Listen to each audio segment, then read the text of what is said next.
안녕하세요, 고언니예요. 오늘은 제가 바비 언니와 가슴 성형에 대해서 영상을 찍으려고 하는데요. 수술을 앞두고 가슴에 관심 있는 분들이 꼭 체크하고 알아야 되는 이론적인 부분에 대해서 영상 준비했거든요. 영상 끝까지 보시면 도움되는 내용 많으실 거고요. 오늘 영상도 도움 크게 되셨으면 좋겠습니다. 개인적으로 저는 가슴 성형은 미용적인 목적뿐만 아니라 유방암 수술을 하신 분들한테는 자신감 회복에도 도움이 되고요. 가슴 수술한 후에 자존감 높아지는 분들이 많다 보니까 심리적으로도 굉장히 중요한 수술이라고 생각해서 눈, 코보다도 가슴 성형 이론적으로 더 많이 체크하고 신중하게 결정해야 된다고 생각을 하거든요. 지방 이식, 필러, 보형물 세 가지로 들 수가 있는데요. 필러 같은 경우에는 한 곳에 너무 많은 양을 주입을 하는 거는 개인적으로 추천하지 않는 수술 방법이고요. 지방이식도 하시면 좋은데 디자인을 예쁘게 해서 하시면 좋은 결과를 얻을 수 있고요. 가장 안전하고 모양도 예쁘게 나올 수 있는 수술 보형물이라고 생각을 하는데요. 이번에 엘러간 사태도 있고 해서 보형물에 대한 불감증 많이 커져 있을 거예요. 그래서 제가 조금이라도 도움이 되고자 영상 준비하게 되었습니다. 첫 번째, 보형물의 종류가 뭐가 있을까? 코엑시브 겔이라고 해서 코겔백이라고 많이 하잖아요. 근데 코겔백 같은 경우에는 종류가 두 가지가 있거든요. 표면이 매끈한 스무스백과 표면이 톱니바퀴처럼 거칠게 표현되어 있는 텍스처백이 있는데요. 이 두 가지 보형물 다 우리 몸에 들어가게 되면은 캡슐이라는 보호막, 방이 생기게 돼요. 그렇다 보니까 방 안에서 혹여라도 보형물이 손상을 입는다 하더라도 방 밖으로 빠져나오는 경우는 많이 드물고요. 그리고 돌아다니거나 이런 거는 염려하지 않으셔도 되시고요. 손상된 보형물조차도 이 캡슐 안에 있기 때문에 캡슐을 열고 들어가서 보형물을 제거하는 것도 용이하다 보니까 혹여라도 생길 수 있는 보형물 손상에 대한 재수술도 염려하지 않으셔도 되세요. 두 번째, 수술 후에 마사지가 왜 필요할까요? 아까 설명드렸듯이 보형물이 들어가면 우리 몸에서는 캡슐이라는 방이 생기게 되세요. 정면에서도 이렇게 동그란 방이 생기게 되는데 방이 작아지는 거를 구형구축이라고 하거든요.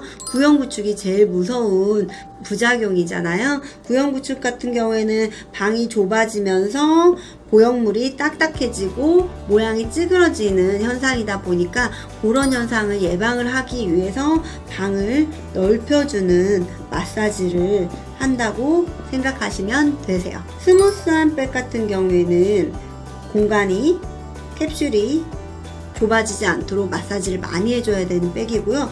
아까 텍스처 타입으로 되어 있는 백은 조금 캡슐이 조금 불안전하게 생길 수 있다 보니까 조금 마사지를 적게 해도 되는 백이라고 많이들 알고 있는데, 텍스처 타입 같은 경우에도 스무스 타입보다는 아니지만 어느 정도 마사지를 해주는 병원도 있습니다. 이번에 가슴 보형물 주변에서 희귀암이 발견돼서 문제가 많이 됐는데요. 엘러간 사태라고도 하죠.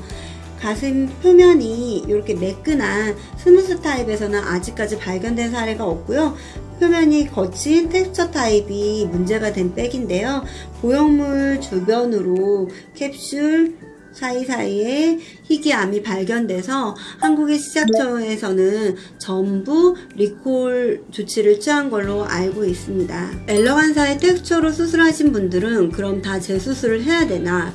이거는 지금 사회적으로도 굉장히 이슈화되고 있는 부분이라 조심스럽게 접근을 해야 되는데요. 저는 제가 그 입장이라고 상상을 하고 생각을 해봤어요. 정말 밤잠도 못 자게 걱정이 많을 것 같은데 텍스처 타입에서 다시 스무스나 마이크로 텍스처로 바꿨다고 해서 과연 안전할까 하는 불안감이 계속 될 것 같고요. 그리고 또 전신 마취라는 또 선택을 해서 또 내 몸에 어느 정도는 데미지가 또 있을 거고, 재수술 비용도 굉장히 부담이 되는 부분이다 보니까 어느 누구 하나 재수술을 해야 된다 하지 말아야 된다 이 찬반을 결정을 해줄 수는 없는 것 같아요.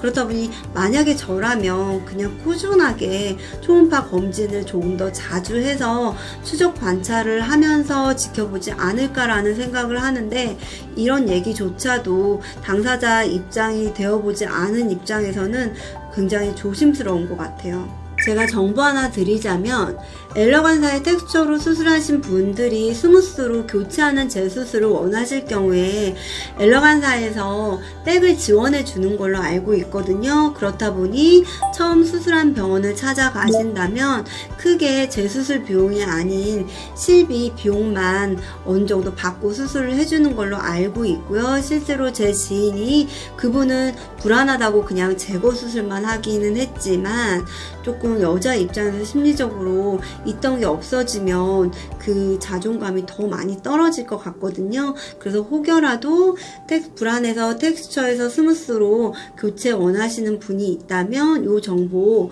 알고 병원에 상담하시면 도움이 되실 거예요. 그림으로 절개 부위를 한번 보신다면 이렇게 가슴이 있고요. 겨드랑이가 이렇게 있습니다. 유두가 이렇게 있어요. 겨드랑이로 절개를 하는 포인트가 하나가 있고요.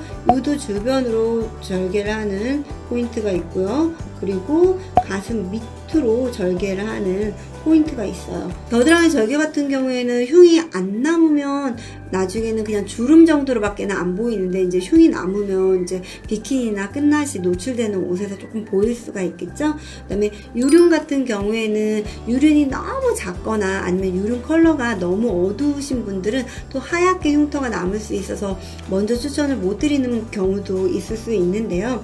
저는 개인적으로 유두가 있으면 유선이 이렇게 발달이 되어 있거든요. 근데 절개를 통해서 이쪽 유선이 어느 정도 손상을 입게 되면 나중에 출산이나 그 임신하는 이벤트가 있었을 때 좀 많이 가슴이 불어나게 된다면 가슴 모양이 찌그러지거나 이쪽 부위에는 아무래도 유선이 조금이라도 손상이 될 수 있다 보니까 미혼인 경우에 1번으로 추천을 드리는 포인트는 아니었어요. 그리고 여기 가슴 밑절 같은 경우에는 우리가 옷을 입었을 때만 생각하는 게 아니라 옷을 벗었을 때 양쪽에 똑같은 흉이 보이게 된다면 조금 눈에 띌 수가 있겠죠. 또 하나는 이렇게 이론적으로 이렇게 가슴 밑으로 숨어져서 흉이 안 보인다라고 이제 상담할 때 얘기들을 하는데, 실제로 이렇게까지 안 보이려면 가슴이 많이 처져야 되고요. 수술 막 했을 때 탄력 있는 가슴에서는 노출이 어느 정도 된다라고 보시다 보니까 어느 부위를 선택을 하든 우리가 옷 입었을 때만 생각하지 마시고요. 옷 벗었을 때 흉터도 생각을 해야 돼서 최소 2달 동안은 흉터 관리 철저하게 해주셔야 돼요. 절개 포인트가 굉장히 중요하다 보니까 바비에게는 너무 미안하지만 제가 절개 포인트를 한번 미리 그려놔 봤거든요.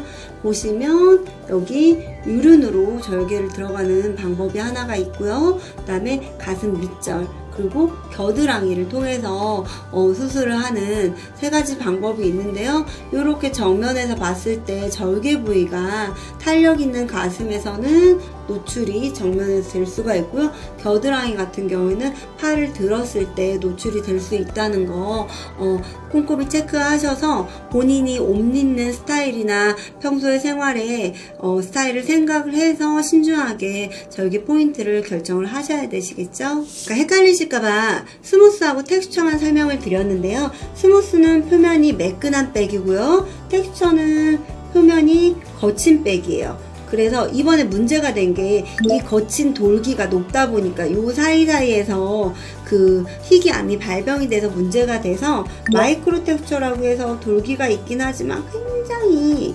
스무스에 가깝게 돌기가 눈에 그렇게 띄지 않는 백이 있거든요. 스무스 백과 마이크로 텍스처는 리콜 대상이 아니라는 정보도 정확하게 전달 드리고 싶습니다. 이렇게 보이시나요? 얘는 표면이 매끈한 스무스 백이고요. 얘는 지금 엘러간사에 문제가 됐던 표면이 거칠게 돌기가 높은 텍스처 백이고요. 스무스하고 텍스처의 장점만을 모아서 만들었다는 마이크로 텍스처인데요. 얘는 이렇게 만졌을 때 크게 돌기가 느껴지지는 않지만 스무스보다는 뭔가 이렇게 조금 거친 부분이 있기는 해요. 이제 스무스와 텍스처에 대해서는 정확하게 구분을 하실 수 있을 것 같은데요.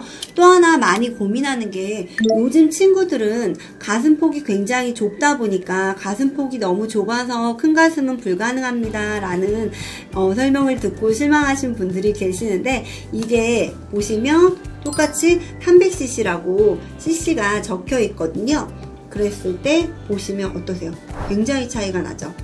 같은 300cc인데도 얘는 폭이 좁고 얘는 폭이 넓고, 이렇게 봐도 얘 같은 경우에는 높이가 낮고 높이가 높고, 그래서 가슴이 떡대가 조금 있으신 분들은 요 백으로 쓰시면 되시고요. 그 다음에 가슴이 좁으신 분들은 요 백으로 수술하실 수 있다 보니까 좁은 친구들도 어느 정도 원하는 사이즈 수술이 가능하십니다.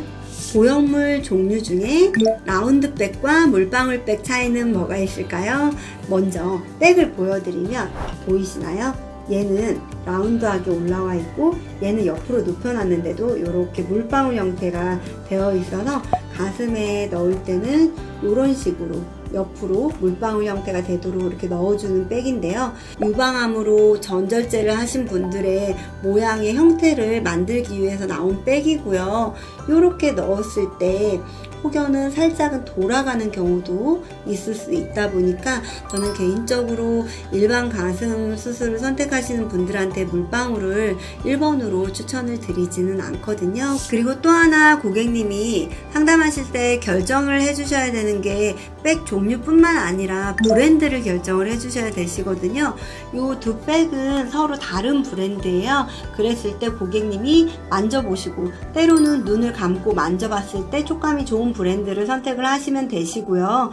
그리고 하나 팁을 드리자면 백 사이즈가 클수록 촉감이 조금 떨어지다 보니까 두 개나 세 개의 브랜드를 비교할 때는 반드시 같은 사이즈를 놓고 만져서 좋은 느낌, 촉감이 좋은 걸로 결정을 하시면 되십니다.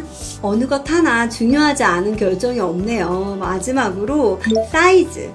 얘는 200cc고요. 얘는 300cc예요. 주변의 유경험자 친구들의 조언으로 저는 무조건 크게 해주세요 라고 와서 말씀하시는 고객님들 계신데요. 고객님 키나 체형 생각해서 적절한 사이즈 결정하시는 게 좋고요. C컵을 원하거나 D컵을 원한다고 상담할 때 원장님께 말씀을 드리면 수술장에서 사이저라는 물주머니를 통해서 물로 몇 cc가 들어가면 C컵이 되고 D컵이 되는지를 체크를 한 후에 백 사이즈를 결정을 하는 경우도 있고요. 그리고 상담할 때는 특수하게 제작된 속옷 안에 사이즈별로 백을 넣어서 오태가 어떻게 나오는지, 어느 정도 오태가 마음에 드는지를 보고 백 사이즈를 결정을 하는 병원도 있거든요. 여러 가지 방법을 다 동원해서 후회 없는 예쁜 사이즈 선택하셨으면 좋겠네요. 정리를 하자면 가슴 성형 전에 체크해야 되는 게 백 종류, 백 회사, 그리고 어디로 절개를 해야 될지, 그리고 어떤 사이즈로 수술을 해야 될지. 수술을 앞두고 계시거나 관심이 있으신 분들은 제 영상 보시고 미리미리 마음의 준비를 하시면 좋을 것 같네요. 오늘도 고언니는 여러분께 도움이 되고자 입이 마르게 영상을 찍었답니다. 좋아요, 구독은 사랑입니다.